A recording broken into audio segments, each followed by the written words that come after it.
Tolstoy எழுதின புத்தகம் God sees the truth but waits அப்படின்ற புத்தகத்தை தான் நான் இன்னைக்கு சொல்ல போகிறேன். இந்த புத்தகத்தில் வால்டிமீர் அப்படின்னு ஒரு நகரம் இருக்குது. அந்த நகரத்தில் டிமிட்ரி ஆக்சனோவ்னு ஒருத்தர் இருக்கான். அவன் ஒரு வணிகன். அவனுக்கு சின்ன வயசில் குடிக்கிற பழக்கம் இருந்தது. ஆனால் அவனுக்கு மேரேஜ் ஆன உடனே அதெல்லாம் விட்டுட்டு அவனுக்கு குழந்தைகள் இருக்காங்க. அவன் பக்கத்து ஊருக்காக வணிகத்துக்கு நாளைக்கு போகிறான். அதுக்கு முன்னாடி அவங்க ஒய்ஃப் காலையில் எழுந்திரிச்சு சொல்கிறாங்க, நீங்கள் போயிட்டு திருப்பி வரும்போது உங்களோட தலைமுடியெல்லாம் நரைச்சிதான் போயிருக்கோ, அதனால போகாதீங்க அப்படின்னு வார்ன் பண்ணுறாங்க. ஒரு 4-5 முறை வார்ன் பண்ணாலே அவர் போயே ஆகுவேன், அது ஒரு பெரிய வணிகம் அப்படின்னு சொல்கிறாரு. அதனால அவங்க ஒய்ஃப் விட்டுறாங்க. அவர் போகிறாரு.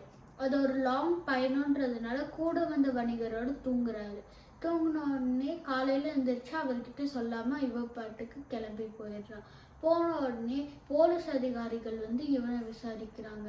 நீ எதுக்கு இதை பண்ண, எதை நான் பண்ணேன், நீங்கள் ஏன் இவனை இப்படி பிடிச்சி விசாரிக்கிறீங்க அப்படின்னு சொல்கிறான். சொன்ன உடனே அவங்க எல்லாருக்கும் ரொம்ப கோபம் வருது. நீ தானே அந்த கொலையை பண்ண, எந்த கொலை, ஏன் இப்படி பிடிச்சி விசாரிக்கிறீங்க? திருப்பி போலீஸ் அதிகாரிகளுக்கெல்லாம் கோவம் வந்த உடனே அவன் பேக்கெல்லாம் செக் பண்ணுறாங்க. அப்போ ரத்தம் படிஞ்ச கத்தி மட்டும் அவனோட பேக்கில் இருக்குது. இருந்ததை பார்த்துட்டு போலீஸ் அதிகாரிகள் அவனுக்கு ஆயுள் தண்டனை தந்துடுறாங்க. லைஃப் ஃபுல்லாக ப்ரிசனில் இருக்கான். லைஃப் ஃபுல்லாக ப்ரிசன்லேயே அவன் இருக்கான்.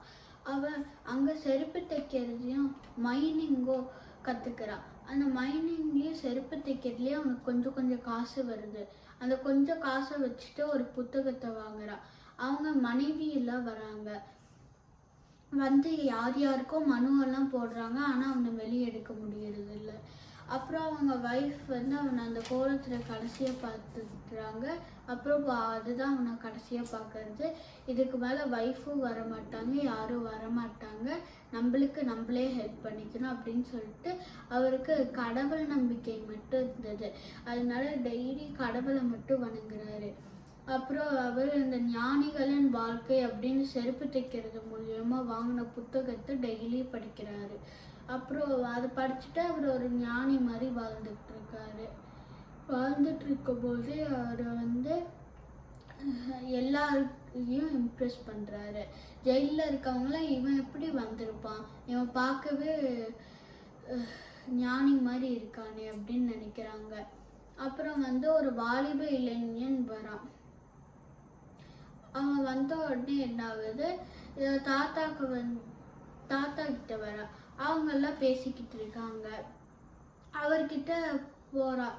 அப்போ எதுக்கு தாத்தா நீங்கள் இங்கே வந்தீங்க? யாரோ ஒருத்தன் என்னோட பேக்கில் ரத்தம் படிஞ்ச கத்தி போட்டான்ப்பா கொலை செஞ்சுட்டு, அதனால நான் இங்கே இருந்துகிட்டு இருக்கேன். அவனோட தண்டனையை நான் கஷ்டப்பட்டு அனுபவிச்சுக்கிட்டு இருக்கேன் டெய்லியும் அப்படின்னு அவர் சொல்கிறான்.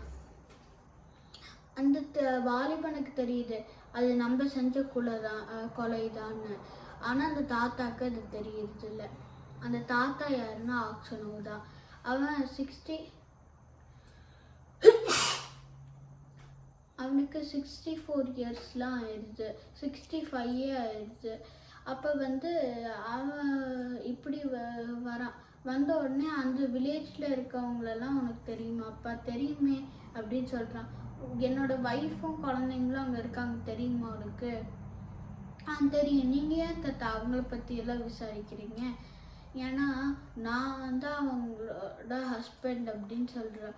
அப்போ அவங்க ஒய்ஃப் இறந்துருக்காங்க, உங்கள் பசங்க மட்டும்தான் இருக்காங்க தாத்தா அப்படின்னு அவன் சொல்கிறான்.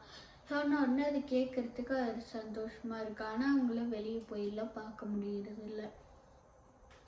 அப்புறம் என்ன ஆகுது, இந்த வாலிப திருடன் இங்கேருந்து நம்ம தப்பிச்சு போயிடணும் அப்படின்னு இருக்கான். அதனால குழி தோண்டிக்கிட்டு இருக்கான்.